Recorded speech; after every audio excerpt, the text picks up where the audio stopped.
Continuamos en 6 AM hoy por hoy.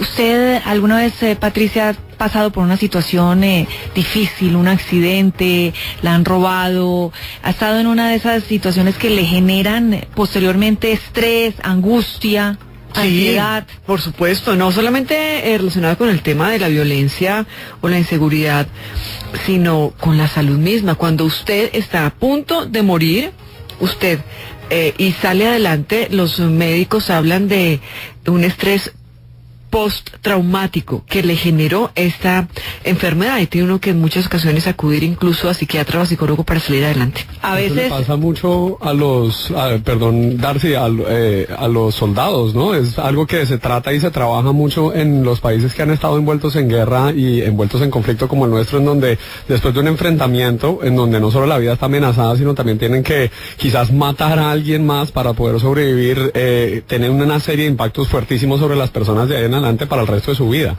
Les cuento que según la más reciente encuesta nacional de salud mental hecha por el Ministerio de Salud y Protección Social, pues revela que en Colombia 10 de cada 100 adultos tienen algún problema que sugiere la presencia de una enfermedad mental, entre ellas el estrés postraumático. Vamos a hablar con personas que lo padecen a diario y que no han podido superarlo. José Vaca, su esposa, vive con estrés postraumático. Por supuesto, ella no puede hablar con nosotros, pero José sí nos puede contar. José, buenos días. Buenos días, doctora. ¿Cómo me le va? Muy bien, gracias. ¿Cómo es vivir con alguien que padece de estrés postraumático? Bueno, pues para mí, prácticamente desde que inició esa situación, pues en el hogar mi vida cambió totalmente, ¿sí? Pues ya, como ella no se comporta ya como compañera sentimental, con los niños ya ella actúa diferente, sí.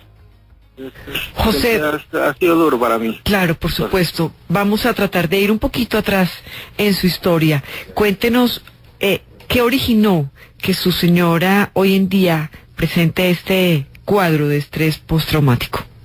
Bueno, ella en ese momento, hace que eso fue el 13 de septiembre del 2013, iba para el trabajo. Yo me despedí de ella a las 7 faltando un cuarto para las 7, yo me fui primero que ella para el trabajo. Y ella se fue para el trabajo, ya iba llegando cuando la buseta en la que iba cogió una alcantarilla sin tapa y dio 2 botes. Y ella pues se pegó en la cabeza, se fracturó la nariz, tuvo un golpe en la cabeza. Y de ahí para acá ella no se acuerda del pasado de ella, no se acuerda absolutamente nada. Sí, cuando yo fui ya, que me avisaron, me fui para el hospital, estaba por urgencias y no me reconoció. Me reconoció a mí, me decía que si ella tenía mamá, que si ella tenía hijos. Todo eso me preguntaba, ¿sí? Claro. Pero pues, cosas que le había dicho la enfermera, la que en ese momento la estaba atendiendo, que en ese momento dialogó con ella. Entonces ella le preguntaba, yo le pregunté que no, que yo le dije que yo era el esposo. Me dijo que quién era yo. Y pues en ese momento me puse a llorar porque pues imagínate 15 años viviendo con ella y me salga con esas cosas, para mí fue terrible. Y de ahí en adelante Sí. fue cuando empezó todo. Pero esto fue debido de pronto a un golpe en la cabeza y algún daño en alguna parte del cerebro, ¿o es netamente por la experiencia difícil que vivió en el accidente? Pues ella, yo creo que fue como del golpe, porque según me dijo un neurólogo, el golpe ella lo recibió, iba sentada en la silla, ¿sí? Iba sentada, y recibió el golpe fue estando sentada, ¿sí? Entonces, en el momento en que llegaron los paramédicos y todo, a ella la acostaron en la camilla, y de ahí para acá fue cuando cambió. Entonces yo creo que me dijo el neurólogo que si a ella la hubieran permanecido unas 3 horas más sentada como estaba, no le hubiera ocurrido nada. Pero el fracaso fue cuando a ella la acostaron, ¿sí? Ok, y en ese momento entonces comienza lentamente ella a manifestar esos síntomas de el estrés postraumático que usted nos ha ido contando. Cuéntenos en verdad los momentos en donde usted se dio cuenta que tenían que trabajarle y cómo empezaron a trabajar para poder vivir con ella y para poder ayudarla. Bueno, a ella le dieron, pues ese mismo le dieron salida, pues porque la vieron, pues no normal. Simplemente ella no se acordaba de nosotros, entre dos personas la sacamos, la metimos al taxi y me la llevé para la casa. Me dijeron que eso ella se iba adaptando a la situación, ¿sí? A los 3 días me tocó volverla a llevar, porque no le vi ninguna mejoría. Yo lo que necesitaba era que ella estuviera bien. Entonces ahí fue cuando la doctora empezó a decir que eso ya era un estrés postraumático, que eso poquito a poco se le iba arreglando. Y ya llevamos 2 años en esa situación y no se le ha visto mejoría, pero muy leve, muy leve.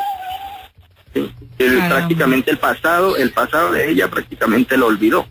Sí. Y las cosas que, por ejemplo, en este momento se le enseñan y todo eso, se le olvida muy rápido. Sí, se le olvida. Claro. Y no es locura, para eso no es locura, porque pues uno a veces piensa, ella está loca, ¿sí? Pero no es locura porque ella no agrede a otras personas. Por ejemplo, a mis hijos no los agrede, a mí tampoco me agrede. Cuando ella se bloquea, ella se ataca, es como ella misma, jala el cabello, se aruña las manos, todo eso. Se levanta de noche, me toca estar pendiente porque ella se levanta de noche y se va sola. Sí, me toca dejarle la puerta con candado y todo eso. Caramba, ahí fue cuando se empezó a manejar esa situación. Qué difícil, don José. Gracias por compartir con nosotros su historia. Esperamos que su esposa poco a poco vaya recuperándose y que sea cierto lo que están diciendo los médicos, que se trata de un tema de estrés postraumático y que ella poco a poco va a ir recuperando, que no sea una cosa más grave como un daño cerebral. Vamos a hablar también con Morelia Guzmán. Ella es una de las sobrevivientes al accidente de avioneta que cayó sobre una panadería en Bogotá. Lo tiene fresquito y, por supuesto, como tantas personas de ese sector, deben sufrir algún tipo de estrés postraumático después de que a uno le cae un avión encima. No, pues imagínese, el hecho ocurrió el 18 de octubre, exactamente en la localidad Darcy de Engativá, aquí en Bogotá, y ella se salvó por un pelito. Doña Morelia, buenos días. Muy buenos días. Bueno, usted podría decir que en estos momentos sufre de estrés postraumático. ¿Cómo se le manifiesta? Pues la verdad me da mucho susto estar sola, no puedo estar a oscuras, cualquier golpe, siento algún ruido en la calle y ya está uno como a la defensiva para correr, no sé, eso es horrible. ¿Cómo fue su experiencia con este accidente que registramos el pasado 18 de octubre en Engativá, exactamente pues usted trabajaba en una panadería en el sector? ¿Cómo vivió usted este momento? Pues la verdad eso es algo muy horrible, porque eso es algo que uno no le desea a nadie, el vivir eso es horrible, porque eso, saber usted que esos son sus compañeros, los que está ahí, saber que ver usted sus compañeros ardiendo en llamas, usted no sabe ni qué hacer, ni a quién ayudar. Usted entra en un momento como en choque, no sabe qué hacer, si correr, ayudarlos, no sabe uno ni qué hacer, la verdad no, entra uno en shock. Y usted en ese momento, claro, lleva muy poco tiempo después de que pasó, pero de alguna manera ha tenido que enfrentarlo y lidiarlo. ¿Y cómo decide hacerlo? Digamos, ¿está en una terapia o la va a empezar o ya la empezó? Pues el lunes pasado sí me tocó ir al psicólogo y eso, porque, o sea, llega un punto en que me desespero tanto cuando me siento sola, que llega un punto en que me desmayo y siento que no puedo, pierdo el conocimiento. Entonces sí voy a tratar de eso, pues lo más que trato de hacer es no pensar en eso, pero es que es algo imposible, ¿sí me entiende? Nada más que todo que yo tuve a mi compañera a mis pies y eso, entonces son imágenes que son imposibles de uno sacar de la mente, entonces pues a veces trato de no pensar en eso, trato de pensar en mi hija, en que gracias al Señor estoy bien, es por ella, entonces es como trato de refugiarme en la imagen de mi hija y en ella. Claro, Morelia, pero cuéntenos exactamente por qué se salva usted. ¿Usted ese día tenía turno en la panadería o no? Sí, señora, yo trabajé de 5 de la mañana a 2 de la tarde. Ese día, pues, hubo mucha gente, entonces nos cogió la tarde para hacer el aseo. Salió exactamente a las 3:30 de la tarde. No hacía rato había comprado unos zapatos, los cuales se me quedaron en la oficina. Entonces, yo vivo a 2 cuadras de la panadería. Entonces, llegué a mi casa, eché el uniforme en FAB y me devolví por los zapatos. Entré, una clienta que es mi manicurista me pidió el favor que le regalara un tinto. Yo le serví el tinto y volví a salir. Cuando salí, pues póngale menos de un minuto fue que se sintió todo, la gente gritaba.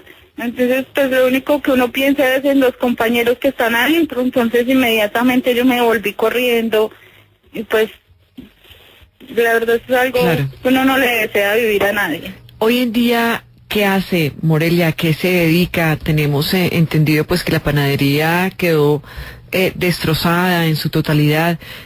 ¿Cómo es su vida hoy en día? No, pues la verdad, todos estamos aún desempleados, pues ahí tratando como de conseguir algo, porque usted sabe que un día que uno no trabaja acá en Bogotá es un día que se retrasan en el arriendo, en servicios, en todo. Entonces, pues todos estamos ahí como mirando a ver quiénes consiguen para quiénes.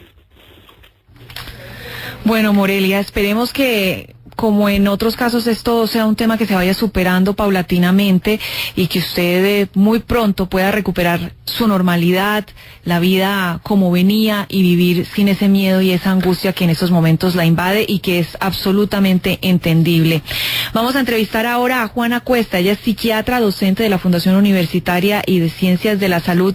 Ella trató el caso de la esposa de José Vaca, con quien hablamos inicialmente, que nos dejó muchas dudas, porque doctora Atuesta, pareciera que fuera más bien algo con un daño cerebral, la manera como se está comportando la esposa de José, más allá de un estrés postraumático. Buenos días.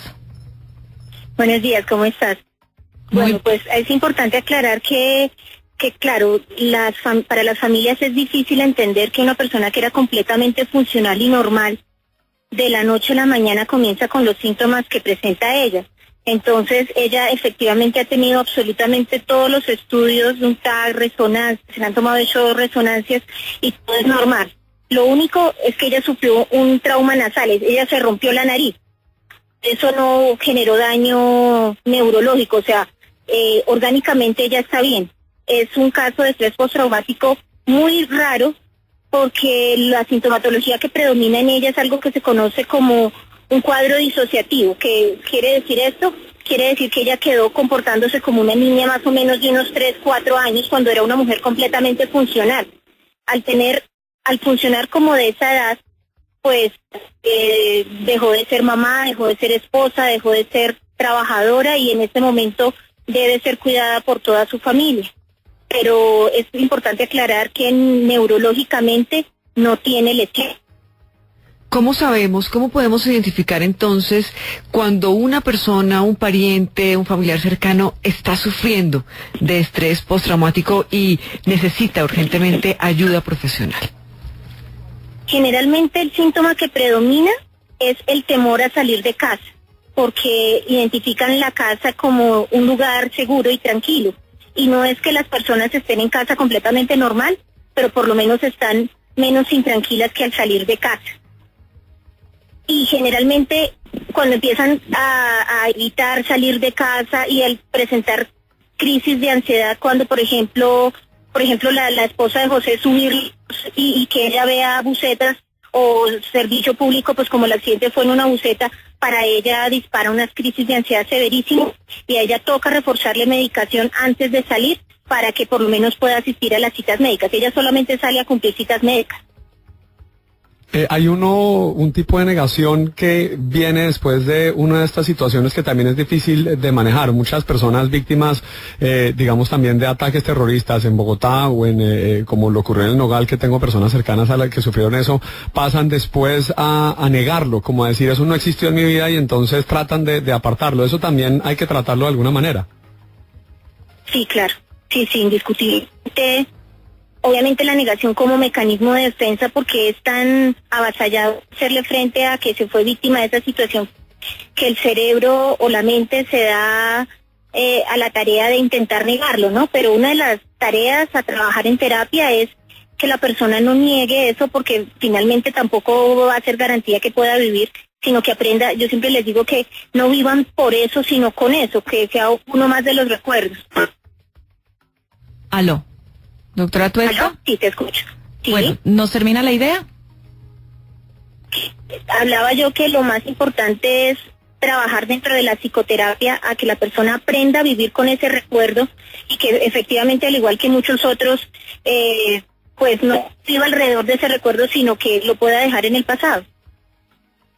Lo más importante, doctora Tuesta, es buscar ayuda, porque es que yo creo que hay muchas personas que se lo guardan y un estrés postraumático puede ir desde un raponeo en la calle y a uno ya le da miedo de salir a caminar sola, entra en unos niveles mayores o menores de angustia, o un accidente o que caiga un avión encima, como vimos en este caso. Lo importante siempre es buscar ayuda de un profesional para superarlo y para poder retomar la vida como venía.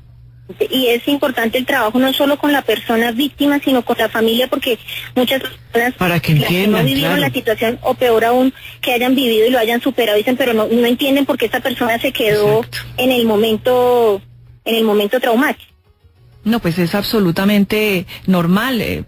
Familiares, amigos de uno que alguna vez les hicieron un paseo millonario, les toma bastante tiempo antes de salir de noche o de coger un taxi.